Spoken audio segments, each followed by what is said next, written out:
नमस्कार प्रेक्षकांनो, तर आपण बघतोय मन धागा धागा जोडते नवाचा आजचा एपिसोड. आणि आजच्या एपिसोडच्या शेवटी सस्पेन्स दाखवलाय, त्यामुळे उद्या काय होईल.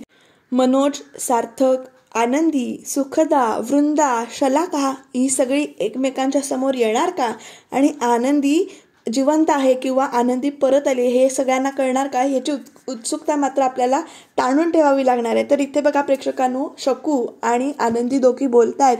आनंदीनं आपलं अस्तित्व मान्य केलंय की ती आनंदीच आहे असं, आणि दोघी इथे गळामिठी घेत आहेत, रडतायत, बोलतायत एकमेकींशी. आणि इकडे बघा सार्थकच्या घरामध्ये सुखदा एक ड्रेस घालून बघते, अंगाला लावून बघते की कुठला ड्रेस चांगला दिसेल, आणि ती आकांक्षाला विचारते हा घालू का, तो घालू का. मग आकांक्षा इथे ना तिला चिडवाचिडवी करते तिच्याबरोबर की स्पेशल डेटला जाणार आहेस. मग ती म्हणते अगं स्पेशल डेट नाही, असंच नॉर्मल कॉफी प्यायला जाणार आहे.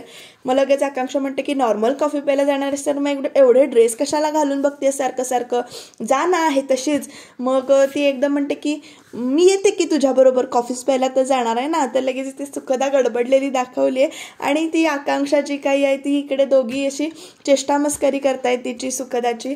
आणि ती म्हणते की नाही मी नाही जाणार आहे, मी येत नाही आहे, काळजी करू नकोस, स्पेशल डेट वगैरे काय म्हणू नको ग, सारखं असं साधंच भेटणार आहे असं सुखदा तिला इथे सांगते, चिडवते. तर लगेच आकांक्षा म्हणते की तू इथे आरशात बघ आणि बोल, स्वतःला विचार, तू बाकीच्यांना फसवशील पण स्वतःला फसवू शकणार नाहीस ना.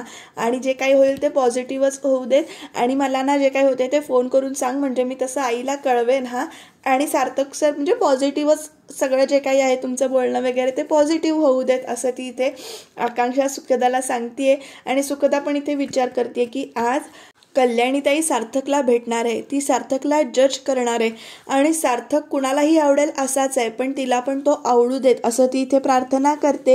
आकांक्षा मात्र सुखदाला इथे चिडवत आहे नुसती, आणि स्पेशल डेट नीट होऊ देत, सगळं व्यवस्थित होऊ देत अशी ती प्रार्थना करते. आणि म्हणते की खडूस वेळेवर पोचायला पाहिजे आणि तू इथे काय चेष्टा करत बसलेस असं वगैरे इथे म्हणते.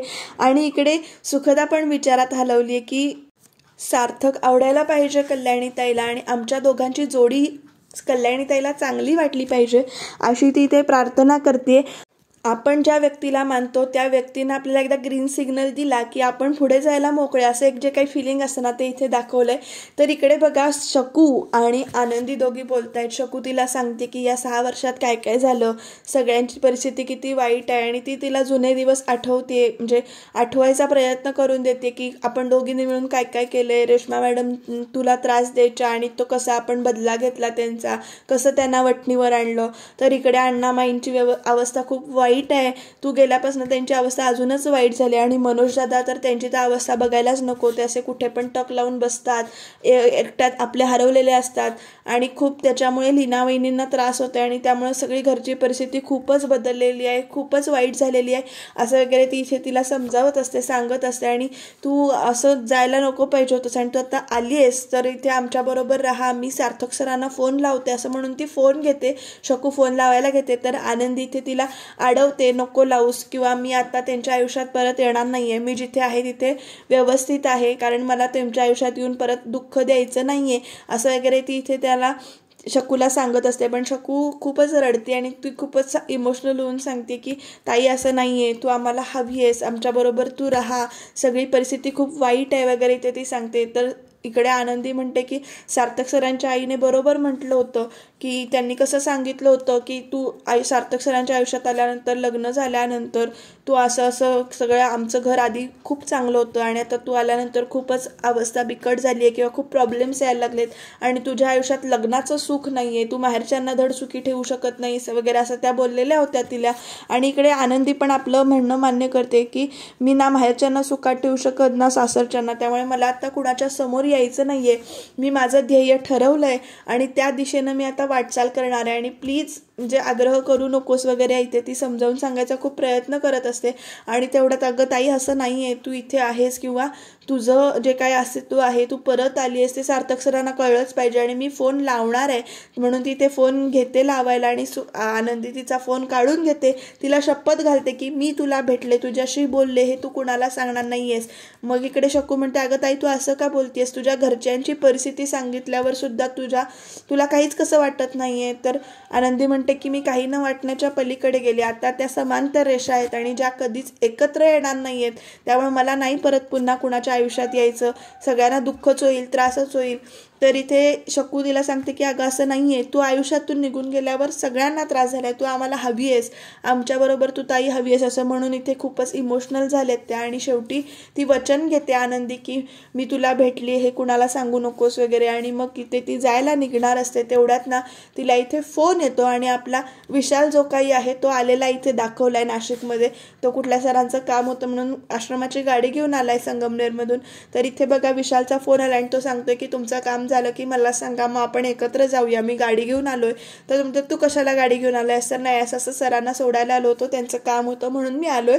तर मार्केटच्या इथे मी 5 मिनिटात येते, थांब, असं म्हणून ती फोन ठेवते. आणि जाता जाता शकूला एक अशी घट्ट मिठी मारते बोलून झाल्यानंतर आणि वचन पुन्हा एकदा सांगते की मी तुला भेटली, हे कुणाला सांगू नकोस, तुम्ही नीट राहा वगैरे वगैरे. तिथे सांगते, हातात हात घेते आणि घट्ट मिठी मारून ती इथे जायला निघते. शकू पुढे काय करेल हे एक कल्पना आपण करू शकतो की नेमकं काय होईल. शकू सांगेल का सार्थकला की आनंदी भेटली वगैरे, किंवा अण्णामाईंना जाऊन सांगेल का, काय होईल ते जाणून घेण्यासाठी तुम्ही चॅनलला नक्की सबस्क्राईब करून ठेवा प्रेक्षकांनो.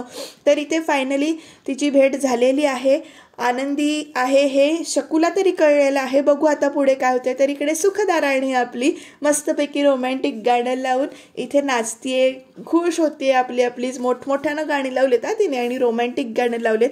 आणि इकडे बघा प्रेक्षकांनो, ती अशी बेडशीट वगैरे अशी हलवते, असं पहिला नशा वगैरे वगैरे असं तिला असं मस्त फिलिंग आलेलं आहे. आणि इकडे वृंदा हॉलमध्ये कॉफी पीत बसली आणि तेवढ्यात आपली शलाका येते तिथे की आई काय चाललंय हे, ही अशी रोमॅन्टिक गाणी वगैरे लावून का बसले, मोठमोठ्याने गाणी का ऐकते. मग लगेच वृंदा म्हणते की सार्थकने हिला काही कमिटमेंट दिली असेल का. तर लगेच शलाकाचे डोळे इथे मोठे होतात आणि म्हणते हे नाही तसं काही नसेल, तसं जर झालं ना तर आपलं पत्ता कट आहे या घरातून वगैरे असं ते बोलतात. आणि आता काय करायचं ह्या विचार करत असतात. तर इकडे सुखदा तयार झाली आहे, म्हणजे आहे त्याच ड्रेसवरती निघाली आहे बरं का प्रेक्षकांना. एवढे ती ड्रेस वगैरे घालताना दाखवलं, खरं आहे त्याच ड्रेसमध्ये ती निघते. आणि इकडे शलाका आणि वृंदाला ती बोलताना ते जे त्याच्या आधी पर्स वगैरे ती आपली सगळं सामान वगैरे घेते आणि खाली येते आता की टायमिंग झालेलं आहे, आपल्याला वेळेवर पोहोचायला पाहिजे. आणि शलाका आणि वृंदा जे काही बोलतायत ते इथे मागणं ती ऐकते. ह्या दोघे आपल्याच विश्वात आहेत, काहीतरी बोलतायत आणि ती पटकन अशी मागणं येते हळूच आणि आकांक्षाच्या डोक्याजवळ येते, डोळ्याजवळ, आणि भा करते. तर तशा दोघे अशा घाबरून दचकून एकदम उठतात. आणि शलाका म्हणते अगं असं काय, घाबरले ना मी. तर ती म्हणते की तुम्हाला घाबरवायसाठीच केलं होतं मी असं. तर कुठे बाहेर चाललीस का, नटून थटून गाणी वगैरे ऐकत होतीस असं शलाका विचारते. तर हो, मी अशी रोमॅन्टिक डेटला चालली आहे सार्थक बरोबर, असं म्हणजे ती आधी डेट म्हणते शलाका, म्हणून लगेच सुखदा पुढे रंगवून सांगते की असं रोमॅन्टिक कॉफी शॉप. मग सार्थक असं डोळे बंद करून माझ्यासमोर गुलाबाचं फूल देणार, मग मी लाजणार, हातात हात घेणार आणि तेवढ्यात तो म्हणणार आय लव्ह यू असं वृंदा म्हणते आणि ती अशी लाजून ना बाहेर जाते इथे. तर इथे खूप मजा दाखवली 2 सेकंदासाठी, कारण ती कशी लाजते वगैरे नाटक करते सुखदा. तर ती गेल्यानंतर इथेही बसली आणि ती म्हणते की आता ही आपण कुठे जाते ते बघूया आणि तिच्या मागे जाऊया आणि त्या दोघांची जी काही भेट असेल ना ती उधळून लावूया, कारण ह्या दोघांचं जर जुळलं ना तर आपल्याला खूप अडचण आहे आणि आपण घरातनं म्हणजे आपल्याला ती बाहेरच काढेल, असं म्हणून ती इथे प्लॅन करतात आणि इकडे ती तिच्या मागे जायचं ठरवतात. तर इथे बघा प्रेक्षकांनो, अण्णा आपल्याच असे डोळे मिटून गुंगीत असे बसलेले आहेत. आई येत आहेत तिथे आणि हाक मारतायत की काय झालं. तर ते म्हणतात की आज आनंदीची खूपच आठवण येते सकाळपासून, का असं होतंय माहिती नाही पण खूप आठवण येते तिची. तर आई लगेच म्हणतात, म्हणजे आई म्हणतात की सकाळपासून तिच्या वस्तू ढुंढाळताय, तुम्ही हातात घेऊन बसलाय तिच्या वस्तू, तर आठवण येणारच ना. तर ते म्हणतात की हो, मी आडगळीच्या खोलीत गेलो होतो, तिथे हे रीळ दिसले आणि रीळ दिसल्यानंतर तिला आठवतं की स्पर्धेच्या वेळेला कसं त्यानं त्रास दिला होता आणि सार्थक सरांना कसं कळलं होतं सामान तिच्याकडे नाही आनंदीकडे, आणि मग कशी मदत केली होती, स्पर्धा कशी जिंकली होती वगैरे. आणि दोघंही त्या आनंदीच्या आठवणी तसे परत हरवून गेलेले आहेत. आणि तेवढ्यात इथे लीना येते आणि विचारते काय झालं, तुम्ही असे काय बसलायत. तर आता आनंदीचा विषय काढला तर ती चिडणार, म्हणून लगेच आई म्हणतात की अगं मनोज कुठे आहे, दिसत नाहीये, अजून आला नाही का तो वगैरे. तर लीना म्हणते की नाही, ते क्रिकेट खेळायला जातो म्हणून गेलेत, अजून कसे आले नाहीत माहिती नाही, पण ते गेलेले आहेत. तर लगेच आई म्हणतात की जाऊ देत, खेळू देत, तो जितका वेळ खेळेल तेवढं म्हणजे त्याच्या विश्वात रमेल तेवढं शांत आहे, नाहीतर काय आपण बघू शकत नाही असं वगैरे ते इथं बोलतात. आणि चहा गरम करून आणते जाते असं म्हणून त्या परत निघून चहा गरम करायला निघून जातात. अण्णा डोळे मिटून बसतात आणि इकडे लीना पण बाहेर जाते. तर इकडे बघा प्रेक्षकांनो, आनंदी आणि म्हणजेच कल्याणी आणि विशाल आता भेटलेत आणि ते म्हणतात की गंगा कॅफेत सोड असं कल्याणी म्हणते. तर लगेच विशाल म्हणतो हा पर्सनल कामासाठी गाडी वापरायची नाही असा तुम्हीच नियम केला आणि तुम्हीच तो मोडताय. आणि आता मग लगेच कल्याणी म्हणते की मग तुम्हाला काय शिक्षा करणार आहेस का. तर तो म्हणतो की हो मी तुम्हाला शिक्षा करणार आहे, पण शिक्षा ही आहे की तुम्ही असंच नेहमी हॅप्पी मूडमध्ये राहा, हसत राहा कायम, असं तो इथे म्हणतो त्याला. आणि इकडे बघा प्रेक्षकांनो, कॅफेमध्ये सुखदा आलेली आहे. सुखदा येऊन बसते आणि इकडे आनंदी आणि विशाल पण दोघं हसतायत आणि बाहेर निघून जात आहेत. तोपर्यंत विशाल तिला विचारतो मग अशी मार्केटमध्ये तुम्ही कुणाशी बोलत होतात का वगैरे. आणि इकडे सुखदा कॅफेमध्ये येऊन बसले. तिच्या पाठोपाठ वृंदा आणि शलाका सुद्धा दोघे आलेले आहेत. मास्क विक्स लावून आले आहेत कारण ओळखायला नको ना. आणि असं मेनू कार्ड वगैरे असं धरून चोरून बघतायत त्या तिला.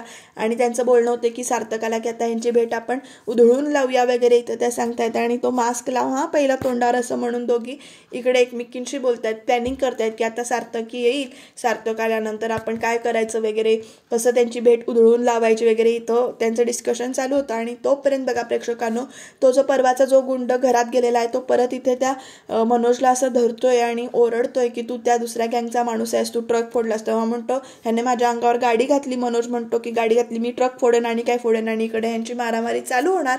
तेवढ्या तिकडे मनोज ना त्यांच्या हातातून सटकायचा प्रयत्न करतो.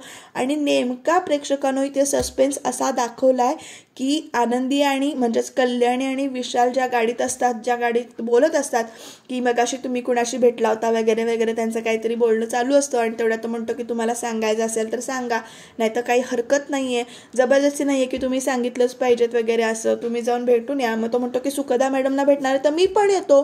तर लगेच आनंदी म्हणते म्हणजे कल्याणी म्हणते की तिथे दुसरी व्यक्ती पण असणार आणि आपल्यामुळे म्हणजे अनोळखी व्यक्तीसमोर अनकम्फर्टेबल व्हायला नको, त्यामुळे तू येऊ नकोस. आणि ते बघा प्रेक्षकांनो, त्यांच्या गाडीसमोर कोणतरी व्यक्ती आली आणि ती व्यक्ती दुसरी तिसरी नसून मनोज आलाय. आणि मनोज तसं आडून बघतोय, त्याला कळतंय की ती आनंदी आहे आणि नेमकं त्याच्या म्हणजे तो कन्फर्म नाहीये म्हणून तो असा कसा डोळे फाडून बघतोय.